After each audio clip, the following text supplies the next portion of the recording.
क्या आप एक विंडोज कंप्यूटर यूजर हो और आप ऐसे कुछ टिप्स एंड ट्रिक्स जानना चाहते हो जो नॉर्मली लोगों को नहीं मालूम होते हैं, तो इस वीडियो को पूरा जरूर देखिए, क्योंकि आज के इस वीडियो में मैं आपको बताऊंगा ऐसे 5 टिप्स एंड ट्रिक्स जो एक नॉर्मल यूजर को मालूम होना बहुत जरूरी है। तो चलिए इस वीडियो की शुरुआत करते हैं।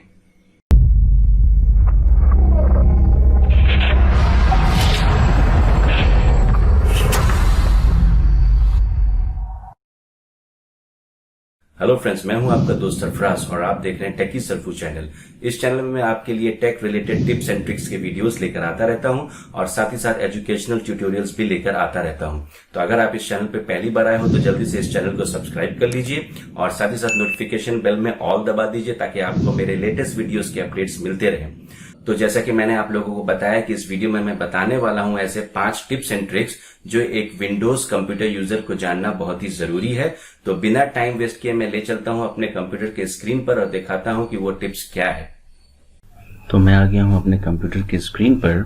तो सबसे पहले मैं आप लोगों को बताऊंगा कि किस तरीके से आप एक शटडाउन का आइकन अपने डेस्कटॉप पर क्रिएट कर सकते हैं। तो उसके लिए आपको पहले राइट क्लिक करना होगा और आपको न्यू में जाकर यहाँ पर शॉर्टकट में क्लिक करना पड़ेगा। और यहाँ पर मैं आपके लिए एक कोड दे देता हूँ, आप डिस्क्रिप्शन में आपको वो कोड मिल जाएगा। तो वो कोड को आप यहाँ पर कॉपी पेस्ट कर दीजिए। तो मैंने वो कोड को यहाँ पे पेस्ट कर दिया है और मैं नेक्स्ट कर देता हूँ। तो यहाँ पर आप कुछ भी नाम दे दीजिए। तो मैं इसका नाम दे देता हूँ शटडाउन और उसके बाद मैं इसे फिनिश कर देता हूँ। तो आप देख सकते हैं कि यहाँ पर एक आइकन आ गया है शटडाउन के नाम से। तो आप इसके ऊपर राइट क्लिक कीजिए, आप प्रॉपर्टीज में जाइए और प्रॉपर्टीज में जाकर आप इस आइकन को चेंज कर सकते हैं। तो आप यहाँ पर चेंज आइकन पर जाइए। तो यहाँ पर आप इसे ओके कर दीजिए। तो आपके पास यहाँ पर जितने भी आइकन्स हैं आप यहाँ पर से कोई भी आइकन ले सकते हैं या तो फिर अपनी मर्जी के हिसाब से आप उसे ब्राउज कर सकते हैं अगर आपके पास कोई आइकन है। मगर आपको ध्यान रखना होगा कि वो आइकन ICO फॉर्मेट में होना चाहिए। तो आपको उस पर्टिकुलर इमेज को जो आप एज ए आइकन बनाना चाहते हैं उसका एक्सटेंशन आपको ICO करना पड़ेगा। तो मैं आपको ये भी करके दिखा देता हूँ। तो मेरे पास देखिए कि एक ये इमेज पड़ा हुआ है जो कि ICO फाइल है, ठीक है। तो आप इसे, अगर आपके पास कोई इमेज ऐसा है तो जो आप लगाना चाहते हैं तो आप उसको ऑनलाइन जाकर ICO फॉर्मेट में कन्वर्ट कर दीजिए। तो आपको ICO इमेज जो है वो आपको यहाँ पर से ओपन कर लेना होगा और आप यहाँ पर ओके कर सकते हैं और उसके बाद आप इसे अप्लाई कर सकते हैं। तो आप देख सकते हैं कि मेरे पास अब यहाँ पर एक शॉर्टकट बन चुका है जो कि शटडाउन नाम से है। तो आप अगर इसको डबल क्लिक कीजिएगा तो आप अपने सिस्टम को शट डाउन कर सकते हैं। यहाँ पर बोल रहा है slide to shut down your PC। तो आप ये एरो मार्क देख रहे हो, वहां से आप पकड़ के उसे नीचे खींच दीजिएगा तो आपका ये सिस्टम शट डाउन हो जाएगा। तो मैं आपको ये अभी करके नहीं दिखा सकता हूँ क्योंकि मेरा सिस्टम शट डाउन हो जाएगा, इसलिए। तो आपने सीख लिया है कि किस तरीके से शट डाउन आइकन हम डेस्कटॉप में बना सकते हैं। जो दूसरा टिप्स है वो है कि आप किस तरीके से गॉड मोड फोल्डर डेस्कटॉप में बना सकते हैं। तो आप अभी सोचिएगा कि गॉड मोड फोल्डर है क्या चीज़। तो हमारे सिस्टम में बहुत सारा ऐसा कुछ सेटिंग्स है या हिडन फीचर्स है जो बहुत ही इम्पॉर्टेंट है हमारे लिए। तो अगर हम उस सिस्टम को चेंज करना चाहते हैं, अगर हम कुछ फीचर्स को यूज़ करना चाहते हैं जो हमें ठीक से मालूम नहीं है, तो हम यहाँ पर एक फोल्डर ऐसा बना सकते हैं और उसके अंदर ये सारा सेटिंग्स और फीचर्स डाल सकते हैं। तो ये कैसे करते हैं मैं आपको दिखाता हूँ। तो आप सीख रहे हैं कि किस तरीके से आप गॉड मोड फोल्डर अपने डेस्कटॉप में बना सकते हैं। तो उसके लिए आपको क्या करना पड़ेगा, आपको एक न्यू फोल्डर बनाना पड़ेगा। तो आप यहाँ पर इस तरीके से एक न्यू फोल्डर बना लीजिए और अभी आपको यहाँ पर फोल्डर का नाम जो है वो आपको नॉर्मल नाम नहीं देना है। तो मैं आपको ये जो डिस्क्रिप्शन में दिया हुआ है आप इसे कॉपी कर लीजिए और फोल्डर का नाम आप यही दीजिए। तो मैं इसे कॉपी कर लेता हूँ यहाँ से। तो मैं यहाँ पर इसे पेस्ट कर देता हूँ। तो जो मैंने कॉपी किया है मैं उसे पेस्ट करके एंटर कर देता हूँ। तो आप देख सकते हैं कि इसका आइकन ऑटोमेटिकली चेंज हो गया है और उसका नाम भी जो मैंने दिया था वो चेंज होके सिर्फ गॉड मोड दिखा रहा है। तो आप ये आइकन को जब क्लिक कीजिएगा तो आप देख सकेंगे यहाँ पर बहुत सारा ऐसा हिडन फीचर्स है और कह सकते हैं कि सिस्टम सेटिंग्स है जो हमारे काफ़ी काम आता है, तो हम यहाँ पर से वो सारा कुछ एक्सेस कर सकते हैं। तो लगभग यहाँ पर 200 ऐसे टूल्स हैं जो आप इसे इस्तेमाल कर सकते हैं, जो कि आपके सिस्टम में हैं बट आपको पता नहीं कि वो कहाँ है। तो आप यहाँ से ये सारा चीज़ बड़े आसानी से इस्तेमाल कर सकते हैं। ठीक है, तो मैं ये बंद करता हूँ। तो ये आपका दूसरा टिप था।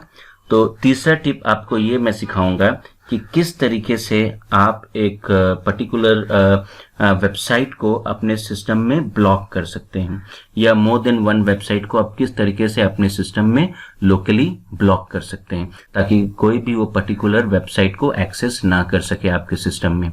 तो मैं दिखाता हूं कि कैसे करते हैं वो। तो उसके लिए आपको सबसे पहले तो रन डायलॉग बॉक्स में जाना होगा। तो आप Windows+R की प्रेस करके रन में आ जाइए, और यहाँ पर मैं आपको एक कोड दे देता हूँ जिसे आपको यहाँ पर कॉपी करना होगा। तो मैं यहाँ से कॉपी कर लेता हूँ और मैं यहाँ आके पेस्ट कर देता हूँ।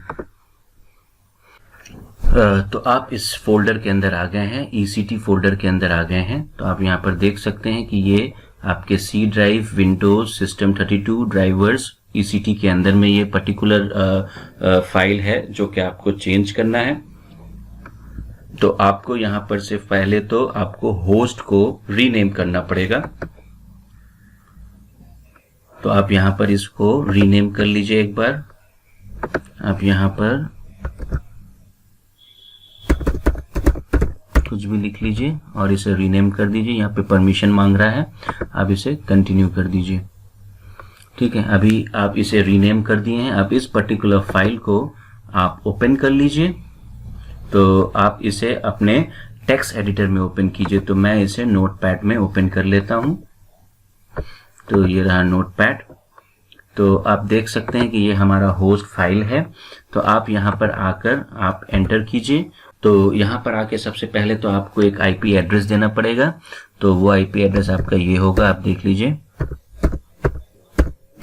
तो आप देख रहे हैं ऊपर में 1 है, तो यहाँ पर आप 2 दे दीजिए और थोड़ा सा यहाँ पर स्पेस देके आप उस पर्टिकुलर वेबसाइट का नाम लिख दीजिए।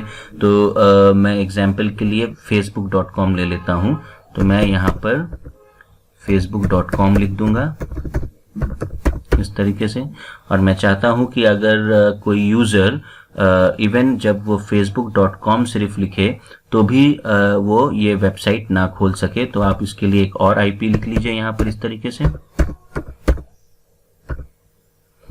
और आप स्पेस देकर इस बार सिर्फ फेसबुक लिख लीजिए, facebook.com दे दीजिए, ताकि कोई भी अगर www.facebook.com लिखे तो ये फेसबुक ना खुले, इवन वो facebook.com लिखे तो भी ना खुले। तो इस तरीके से आप लिख लीजिए। और भी अगर आपको कोई वेबसाइट को ब्लॉक करना है वो आप यहाँ पर ऐड कर दीजिए इस तरीके से आईपी देकर, और उसके बाद फाइल में जाइए और आप इसे मैं सेव एज कर लेता हूँ। तो इसी सेम लोकेशन में मैं कर देता हूँ। तो इस बार मुझे तो इसका नाम होस्ट देना होगा। तो मैं होस्ट बोल के इसे सेव कर देता हूँ। तो ये एक बार में आपको परमिशन नहीं देता है नॉर्मली इस पर्टिकुलर ETC फोल्डर के अंदर सेव करने को। तो आप इसको डॉक्यूमेंट में सेव कर लीजिए, क्योंकि यहाँ पे बता रहा है would you like to save in the document folder instead. तो आप इस बार यस कर दीजिए और आप इसे सेव कर दीजिए। तो अभी ये डॉक्यूमेंट फोल्डर में ऑलरेडी सेव हो चुका है। तो मैं इसे बंद कर लेता हूँ और मैं क्या करूँगा, मैं अपने डॉक्यूमेंट फोल्डर में एक बार चला जाऊँगा और यहाँ पर से जो फाइल है मैं इसे यहाँ से उठा लेता हूँ, यहाँ से कट कर लेता हूँ Ctrl X करके, और उसके बाद मुझे ETC फोल्डर के अंदर में इसे सेव करना है। तो मैं इसे Ctrl V करके यहाँ पर सेव कर देता हूँ। मगर आप देख सकते हैं कि यहाँ पर TXT फॉर्म में आ गया है। तो आप एक काम कीजिए, आप इसको यहाँ पर से TXT हटा दीजिए, ताकि जैसा ओरिजिनल होस्ट फाइल था आप वैसा कर दीजिए उसे। तो मैं इसे हटा दिया। तो यहाँ पर वो पूछ रहा है कि क्या फाइल एक्सटेंशन जो आपने दिया था वो हटाना है। तो हाँ, हटाना है, कंफर्म। आप यस कर दीजिए और यहाँ पर परमिशन दे दीजिए। तो आप देख सकते हैं कि अभी आपका जो होस्ट फाइल है ये ओरिजिनल होस्ट फाइल था, तो मैंने इसे रीनेम कर दिया ताकि ये काम ना करे। तो अभी फिलहाल ये होस्ट काम करेगा। तो अब आपको मैं दिखाता हूँ अपने ब्राउजर में जाके कि आप अपने फेसबुक को ओपन कर पा रहे हैं या नहीं कर पा रहे हैं। तो मैं इसे मिनिमाइज कर देता हूँ और मैं ब्राउजर खोल लेता हूँ। तो यहाँ पर मैं आपको facebook.com लिख के दिखाता हूँ। तो मैं facebook.com लिखकर एंटर करता हूँ। तो आप देख सकते हैं कि मेरा ये पर्टिकुलर वेबसाइट जो है वो नहीं खुल रहा है। यहाँ पर मैसेज आ रहा है this site can not be reached. तो मतलब आप यहाँ पर facebook.com नहीं खोल सकते हैं। अगर आप यहाँ पर चाहें कि www. लिखकर भी आप ट्राई कर लें इस तरीके से, तो भी आप ये पर्टिकुलर वेबसाइट को नहीं खोल सकिएगा। अगर आपको कोई और दूसरा वेबसाइट अगर खोलना है तो आप बड़े ही आसानी से उसे खोल सकते हैं। मैं दिखा देता हूं कैसे। तो आप देख सकते हैं कि ये पर्टिकुलर वेबसाइट जो मैंने खोला है ये आराम से खुल गया, बट सिर्फ फेसबुक नहीं खुल रहा है। तो इस तरीके से आप बड़े ही आसानी से कोई भी वेबसाइट को अपने इस लोकल सिस्टम में ब्लॉक कर सकते हैं। ठीक है, तो ये जो आपका था वो थर्ड टिप था। अच्छा, चौथा टिप जो होगा वो होगा आप किस तरीके से अपने सिस्टम में आपके जो भी ड्राइव्स हैं, लॉजिकल ड्राइव्स हैं, उसको आप हाइड कर सकते हैं।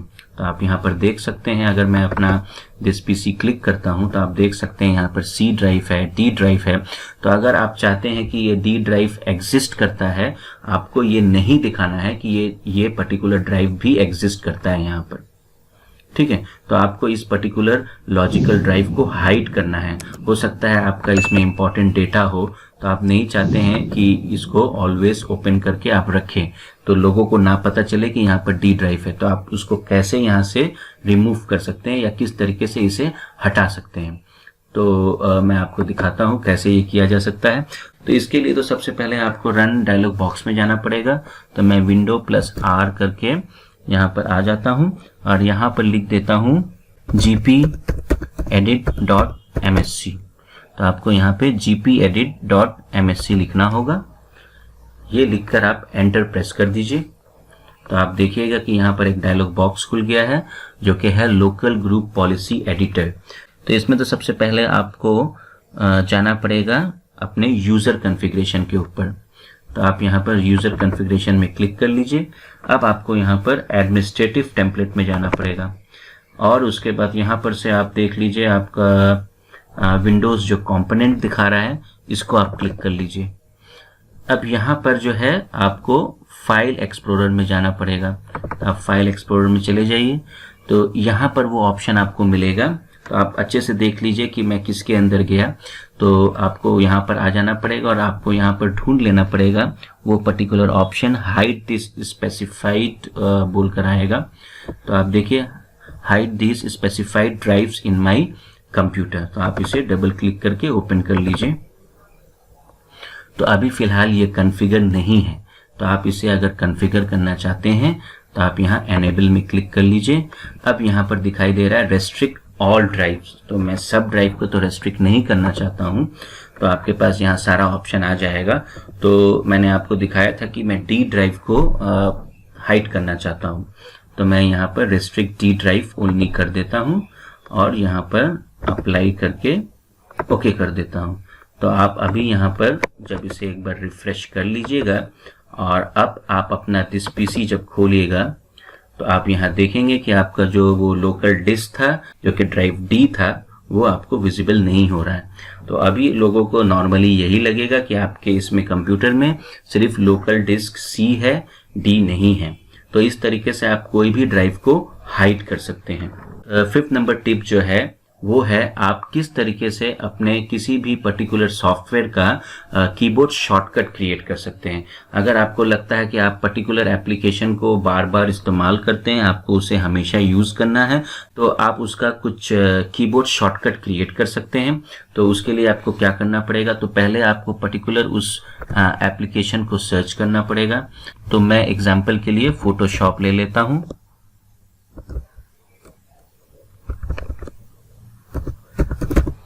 तो आप देख सकते हैं कि यह है फोटोशॉप। तो आप सबसे पहले इसके ऊपर राइट क्लिक कीजिए और इसके फाइल लोकेशन में चले जाइए। तो मैं इस फाइल लोकेशन में चला जाता हूं। तो देखिए मैं फाइल लोकेशन में आ गया हूं जो कि प्रोग्राम के अंदर दिखाई दे रहा है। अब आप इसके ऊपर राइट क्लिक कीजिए और इसके प्रॉपर्टीज में आ जाइए। तो आप प्रॉपर्टीज में आने के बाद आप यहाँ पर देख सक रहे हैं कि यहाँ पर एक शॉर्टकट की दिखाई दे रहा है, ठीक है, जो कि नन है। तो आप अगर चाहते हैं इसका कोई शॉर्टकट की क्रिएट करना तो आप इसके ऊपर क्लिक कर लीजिए और यहाँ पर आप कुछ भी एक की लिख दीजिए। तो मैं जैसे कि यहाँ पर के लिख देता हूँ। आप अगर के लिखेंगे तो आप देख सकते हैं कि इसके साथ साथ कंट्रोल प्लस ऑल्ट भी ऐड हो चुका है। तो आपको जो भी पसंद है आप वो लिख लीजिए। तो अभी फोटोशॉप है तो मैं इसके लिए पी लिख लेता हूँ। तो इसका मतलब ये है कि आपको कंट्रोल ऑल्ट पी दबाना होगा ताकि आप अपने इस फोटोशॉप एप्लीकेशन को खोल सकें। तो आप ये करके आप यहाँ पर अप्लाई कर दीजिए। आप यहाँ पर इसे कंटिन्यू कर दीजिए। तो ये देखिए अप्लाई हो चुका है, ओके कर दीजिए।